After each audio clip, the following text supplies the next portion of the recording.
দেশের নতুন রাষ্ট্রপতি হিসেবে দায়িত্ব গ্রহণ করলেন মির্জা ফখরুল ইসলাম আলমগীর। এর আগে তাকে শপথ বাক্য পাঠ করান ভারপ্রাপ্ত স্পিকার কায়সার কামাল। শুক্রবার সন্ধ্যায় বঙ্গভবনের দরবার হলে শপথ অনুষ্ঠানে যোগ দেন প্রধানমন্ত্রী তারেক রহমান। এছাড়া উপস্থিত ছিলেন বিরোধী দলীয় নেতা ডাক্তার শফিকুর রহমান সহ কূটনীতিকরা। আমন্ত্রিত অতিথিদের প্রত্যাশা, নতুন রাষ্ট্রপতি দেশের গণতান্ত্রিক ধারা অব্যাহত রাখায় গুরুত্বপূর্ণ ভূমিকা পালন করবেন।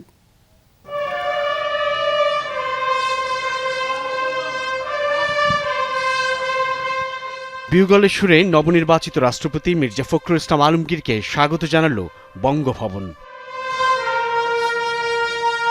তার খানিক আগেই সহধর্মিণী ডাক্তার জোবাইদা রহমানকে নিয়ে দরবার হলে প্রবেশ করেন প্রধানমন্ত্রী তারেক রহমান। এর আগে সন্ধ্যা 7:30টার শপথ অনুষ্ঠান ঘিরে বিকেল থেকেই আমন্ত্রিত অতিথিরা বঙ্গভবনে যান, যেখানে আয়োজন দেশের 23তম রাষ্ট্রপতির শপথ অনুষ্ঠান। যে রাষ্ট্রপতি মির্জা ফখরুল ইসলাম আলমগীর ঠিক একদিন আগেই নিরঙ্কুশ জয় পেয়ে নির্বাচিত হয়েছেন। আমি মির্জা ফখরুল ইসলাম আলমগীর সশ্রদ্ধ চিত্তে শপথ বা দৃঢ়ভাবে ঘোষণা করিতেছি যে ঠিক 7:30টায় বঙ্গভবনের দরবার হলে শুরু হয় শপথ বাক্য পাঠ। নবনির্বাচিত রাষ্ট্রপতি মির্জা ফখরুল ইসলাম আলমগীরকে শপথ পাঠ করান ভারপ্রাপ্ত স্পিকার কায়সার কামাল। সকলের প্রতি আইন অনুযায়ী যথাবিহিত আচরণ করিব। শপথ স্বাক্ষর শেষেই ভারপ্রাপ্ত রাষ্ট্রপতি হাফিজউদ্দিন আহমদ দায়িত্ব ছেড়ে দেন রাষ্ট্রপতি মির্জা ফখরুল ইসলাম আলমগীরের কাছে। দীর্ঘদিনের রাজনীতির মাঠ থেকে উঠে এসে আজকের এই পর্যায়ে আসলেন এবং সর্বজন জনপ্রিয় একজন মানুষ।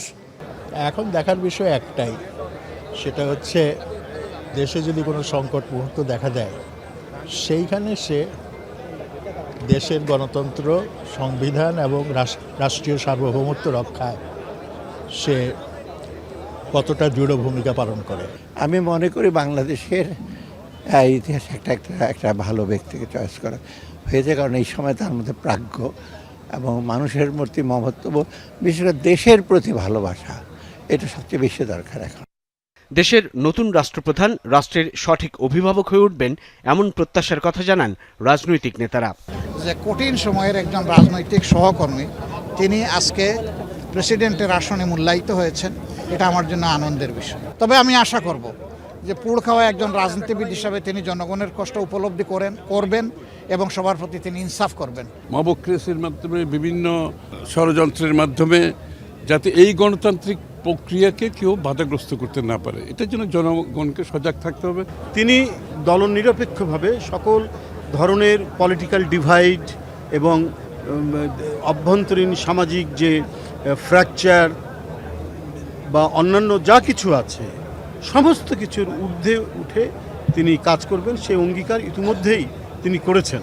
দায়িত্ব গ্রহণ করেই রাষ্ট্রপতি মির্জা ফখরুল ইসলাম আলমগীর শপথ পড়ান নতুন মন্ত্রী প্রতিমন্ত্রীদের।